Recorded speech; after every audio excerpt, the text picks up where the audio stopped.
Dragons are on their way to joining the Warhammer 3 cast in Immortal Empires, but before we get there, we need to address some core issues with them, and the basic crux of it is, in their current form, they're just kind of bad, especially from a cost efficiency standpoint. Now, this may come as a surprise to some people, considering we've all seen replays where they take over battles in multiplayer, and they can still feel very impactful against the AI, but they're currently dealing with a host of problems that often make them a substandard choice. Don't get me wrong, they've enjoyed some serious success throughout their time in the Sun, but this has been a gift and a curse, because it led to a series of consecutive nerfs throughout the lifecycle of Warhammer 2, nerfs that ultimately made them feel somewhat anemic in melee, an area in which they should still excel. And I'd argue this is pretty important, not only because from a lore perspective, they're considered some of the most ancient and powerful creatures in the setting, but also because there are a lot of dragons coming in Immortal Empires, across a wide array of factions from Chaos to the High Elves. And for the most part, the ones from Game 1 and Game 2 are all suffering from the same core issues here, which means a single balance pass on dragons across the board would have a positive impact for multiple races, and hopefully lead to more variety in army compositions both for multiplayer and campaign. So, right now, they have terrible animation sets, huge hitboxes, low melee defense, moderately low armor, target prioritization shuffling that makes it hard for them to attack what you tell them to attack, and big time stagger windows, where they often spend more time reacting to being hit rather than actually hitting. We'll break down these problems as we move forward, but it still has to be said that even in their weakened state, they have a solid number of advantages as well. Flying, terror-causing monsters can be extremely powerful against factions with low morale and limited immunopsychology, like the Beastmen or Greenskins, and in theory, they have the ability to pick and choose the perfect engagements because they own the skies. There are very few units that want to fight them in a true aerial duel. Breath attacks are potentially game-changing abilities, able to deal upwards of 2,000 burst damage against high-value single entities, and devastate entire infantry formations. So they have added utility from that front alone that can make them a solid choice in certain scenarios, provided you use that front and center. But there are very few players who are satisfied with dragons being considered a walking breath attack. There is more to this unit, and to that point, their combat ability while up close and personal can feel more than a bit disappointing. And this is for a variety of reasons. A big part of the equation here is the combination of their massive horizontal hitbox, low melee defense, middling armor, and bad animations that exacerbate all these problems. The first, of course, is that gigantic model, which allows many enemies to wail on them in base contact, especially from the flanks and rear, ignoring their melee defense and quickly dragging them down. There is very little in this trilogy that feels worse than throwing your 2000 gold elite dragon into melee and watching as its HP bar plummets to poop tier fodder, and that is the reality they're facing. In particular, their attack animations frequently carry them deeper into combat, exposing their own flank and rear to more enemy models, which means tons of damage coming their way, but also making it more difficult to escape and cycle charge. We've talked in the past about how animation sets can drastically affect combat performance, resulting in two units with similar stats performing wildly different from a functional perspective. And in this case, dragon animations are not doing them any favors. Maybe the most important element, though, is their low speed. But Indie Pride, you say? They aren't low speed, they're flyers. They're some of the fastest units in the game. Just look at those numbers on screen, ranging from 80 to 95. They are quick. But this is where stats can be deceiving, because while their speed in the air is obviously important, in a game like Warhammer 3, where units can toggle landing at will, the ground is where the dragon's actual stats will come into play, and on the ground, they are actually very slow. Their ground speed appears to hover around 60, which is slower than even the slowest armored cavalry like Chaos Knights. So even when they're able to push their way out of close combat, something that can already prove quite difficult due to mass changes late in Warhammer 2's lifecycle, they often cannot escape from even medium speed units. And it's going to get even worse in Warhammer 3, where Furies and Fleshhounds and all these 95 speed units that don't care about terror can permanently keep them grounded, nibbling on their booties. This perfect storm of inefficiencies, combined with their exorbitant costs ranging from 1,700 to almost 3,000 gold, can result in some pretty embarrassing scenarios, despite their stats looking impressive on paper.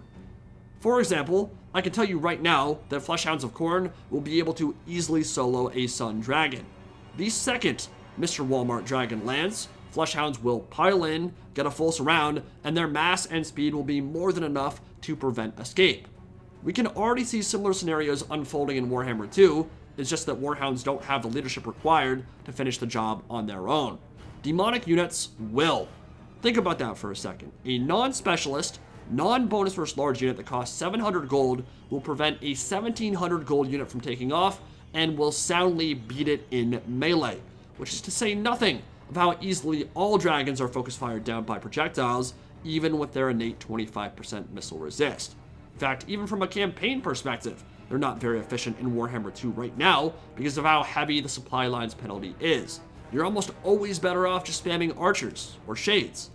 That's a multifaceted issue that isn't solely reliant on the fact that dragons aren't doing great right now, but still, it plays a factor, and it's an important one. Again, all of this is not to say that you can't make dragons work. When used as a kiting monster that only breathes flame from above and attacks at the perfect moment in those late game scenarios, they can still be devastating, but they require an immense amount of babysitting, and I'd argue that their current design kind of misses the point.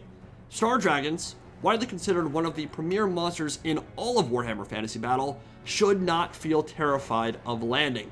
They should not feel hesitant to engage, but that is currently their reality. So, how do we fix this? How do we bring dragons back to a point where they perform at their cost and don't feel like an underwhelming fun sink? The basic solutions here would be to reduce the time they spend staggered and increase their melee defense and armor, so at least if they're thrown into melee, they won't get dragged down by crappy units.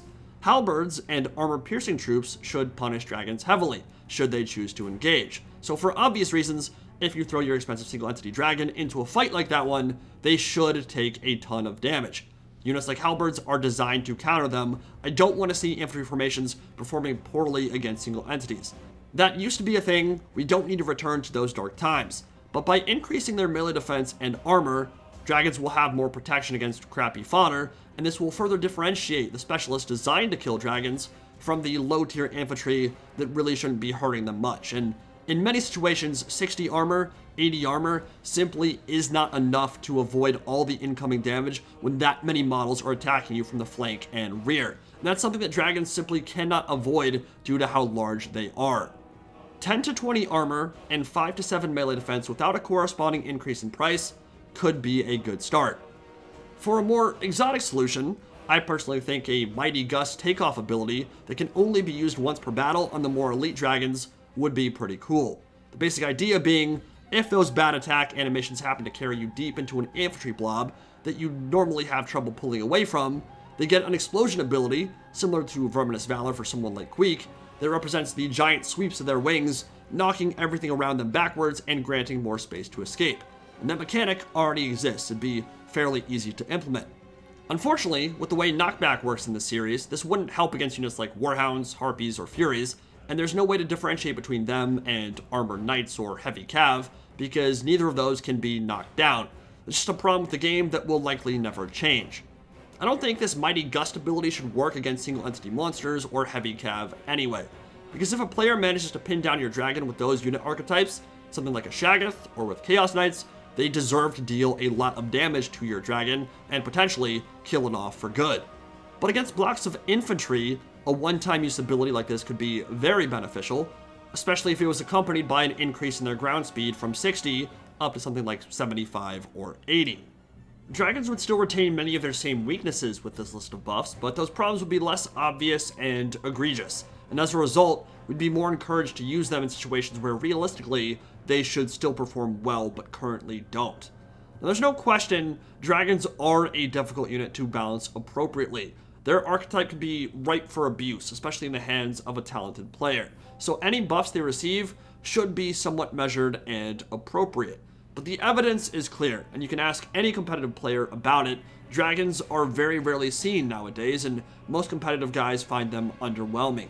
Even champions of Dragonkind, like Falcon, who absolutely love using them, would argue there are significantly better choices on the rosters that have them, and that's a shame, because they're a core part of the identity for a faction like the High Elves, a faction that already feels a bit anemic on the multiplayer side, and could use some buffs. Extremely powerful in campaign, of course, but that power is not because of dragons, and I would argue it should be an integral part of their strength.